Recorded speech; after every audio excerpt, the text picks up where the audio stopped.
नमस्कार दोस्तों, इतिहास में देखा जाए तो जापान कई बार खतरनाक अर्थक्वेक और सुनामी की लपेट में रहा है। वैसे तो अर्थक्वेक और सुनामी से बचना किसी के बस की बात ही नहीं, पर जापान के पास इनसे मुकाबला करने के सिवा और कोई ऑप्शन भी नहीं है। पीपी शो की वीडियोस में एक बार फिर से आपका स्वागत है। पिछले 1300 सालों में करीब 143 सुनामी जापान पर हमला कर चुके हैं, जिनके नतीजे में अभी तक 1387 चार लोगों की जान जा चुकी है। इनमें सबसे खतरनाक ईयर 1741 में आया था, जिसमें सुनामी की वेव 90 मीटर ऊंची थी। अफसोस की बात यह है कि जैसे जैसे वक्त गुजरता जा रहा है, जापान में सुनामी का खतरा भी बढ़ रहा है। सिर्फ 2022 में ही 300 से भी ज़्यादा अर्थक्वेक्स रिकॉर्ड किए गए हैं। हत्ता कि कई बार एक एक दिन में 3 से 4 अर्थक्वेक्स भी रिकॉर्ड किए जा चुके हैं। जापान दुनिया का वाहिद मुल्क है जहां अर्थक्वेक्स इतने कॉमन है कि यहां पर स्काई स्क्रैपर्स को अर्थक्वेक प्रूफ बनाना कंपलसरी होता है, जबकि 2000 से लेकर 2022 तक जापान 5 मर्तबा छोटे बड़े सुनामी को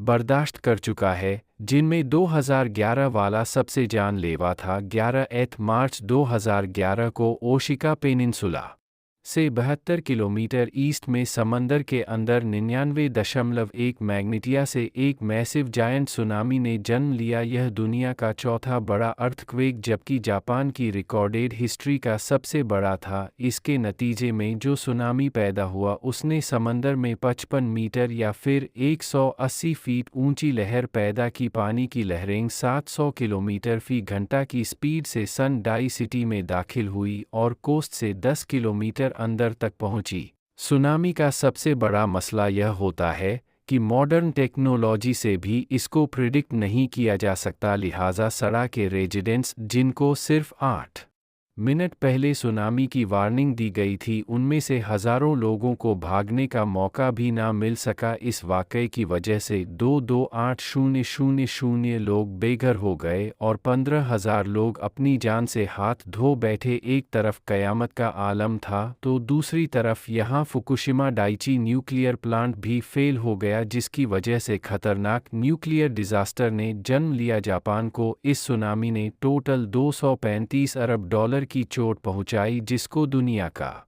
सबसे महंगा डिजास्टर भी माना जाता है। अब यहाँ सवाल यह पैदा होता है कि जापान हमेशा से ही सुनामी की लपेट में क्यों रहता है।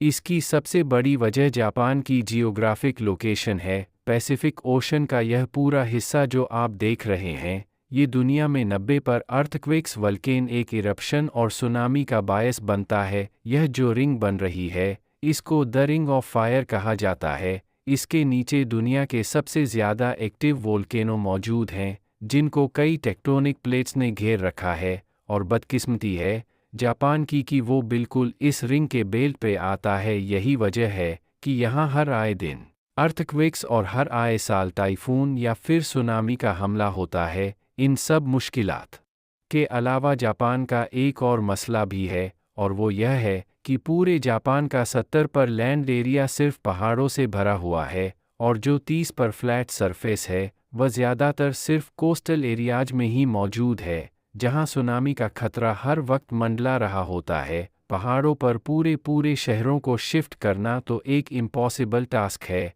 लेकिन अपनी कोस्टल सिटीज को बचाने के लिए जापान पिछली सदी से मेहनत कर रहा है, और इसकी अप्रोच सबसे अलग है। जापान ने अपने हाई रिस्क एरिया को बचाने के लिए कोस्ट पर सी वॉल बनाई है, और यह कोई अभी की बात नहीं है, बल्कि सी वॉल्स काफ़ी अरसे से जापान के कोस्ट का हिस्सा रही हैं। 18,964 में भयानक टाइफून ने जापान के टैरो नामी गांव पर हमला किया था, लेकिन उसके बाद यह गांव कोस्टल डिफेंस सिस्टम की एक आला तरीन मिसाल बन गया, जहां जापान ने 2.4 किलोमीटर लंबी और 10 मीटर ऊंची 2 वॉल्स खड़ी करके गांव को समुद्री लहरों से काफ़ी हद तक बचा दिया। इसके बाद जापान की दूसरी कोस्टल सिटीज में भी ऐसे ही स्ट्रक्चर बनाए गए, लेकिन 2011 वाला सुनामी इन दीवारों से भी कहीं ज़्यादा बड़ा था। सी वॉल जो सिर्फ 8 मीटर ऊंची वेव्स को रोकने के लिए बनाई गई थी। सुनामी की यह लहरें 12 से 15 मीटर ऊंची थी। इन 10 मीटर की दीवारों ने बेशक सुनामी की लहरों को काफ़ी हद तक रोका, लेकिन कई मकामा पर लहरों ने पूरे के पूरे स्ट्रक्चर ही उखाड़ दिए। 2011 अर्थक्वेक के बाद जापान ने सी वॉल्स को और ज़्यादा ऊंचा और लंबा करने का फैसला किया। इस काम के लिए $1200 करोड़ अलग किए गए और फैसला किया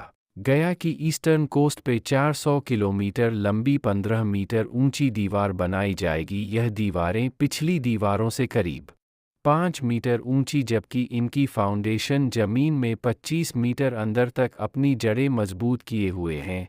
इनकी चौड़ाई भी पहले से काफ़ी ज़्यादा रखी गई हैं और इनका स्ट्रक्चर और डिज़ाइन खास तौर पर सुनामी वेव्स को रोकने के लिए बनाया गया है। इस काम के लिए पहले सिमुलेटर की मदद से आर्टिफिशियल सुनामी पैदा किया गया, जिससे इंजीनियर्स ने हर तरह के वेव पैटर्न पे वॉल्स को टेस्ट किया। एक वाइब्रेटर की मदद से 2011 अर्थ को एक जैसा पैटर्न पैदा किया गया। वेव्स कितनी बड़ी होंगी तो कितना प्रेशर जनरेट करेंगी, यह सब पहले सिमुलेटर की मदद से कैलकुलेट किया गया था। सिमुलेटर पे नोटिस किया गया कि 2011 सुनामी की लहरों ने डायरेक्टली जापान को नुकसान नहीं पहुंचाया था, बल्कि इसने फ्लड की सूरत में, सैलाब की सूरत में आगे ट्रेवल किया। और ऐसा इसी वजह से हुआ क्योंकि सी वॉल्स ने काफ़ी हद तक वेव्स का प्रेशर तोड़ दिया था। सिमुलेटर पे टेस्टिंग के बाद सी वॉल्स को अब कर्व शेप में डिज़ाइन किया गया है, जिसमें क्लियर देखा जा सकता है कि पानी जब सी वॉल से टकराएगा तो इसका कर्व शेप लहर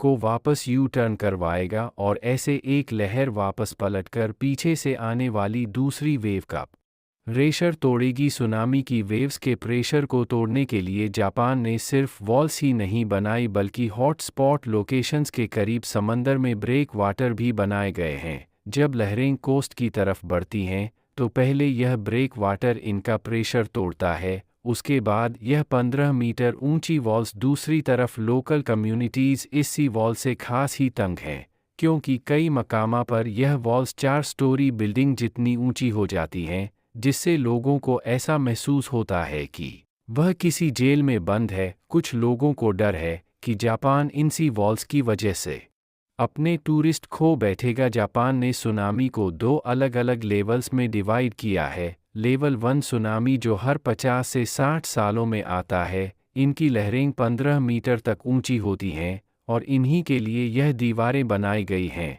लेकिन लेवल 2 सुनामी जो कई 100 साल या 1000 साल में एक मर्तबा आता है, यह सी वॉल्स अकेली उसको भी नहीं रोक पाएंगी। इसके लिए हॉटस्पॉट लोकेशंस पर सुनामी मिटिगेशन पार्क्स बनाए जाएंगे। इन पार्क्स में दरख्तों की एक दीवार होगी जो न सिर्फ सुनामी के प्रेशर को तोड़ेगी, बल्कि पानी जब वापस समंदर में जाता है तो अपने साथ बहुत सारे ऑब्जेक्ट्स भी लेकर जाता है। दरख्तों के तने मोटे मोटे ऑब्जेक्ट्स को रोकने का काम भी करेंगे। जापान की सी वॉल इंजीनियरिंग का एक हैरानकुन कारनामा है और तबाहकुन सुनामी का सामना करने में किसी हद तक फ़ायदेमंद भी। अपने आप को कुदरती आफत से बचाने के लिए जापान हर मुमकिन कोशिश कर रहा है, लेकिन उसके साथ ही जापान इस हकीकत से भी आगाह है कि यह सी वॉल कोई परमानेंट सॉल्यूशन नहीं है। बढ़ती हुई ग्लोबल वार्मिंग समुद्रों के लेवल को दिन बदिरा रही है, तूफानों की शिद्दत बढ़ रही है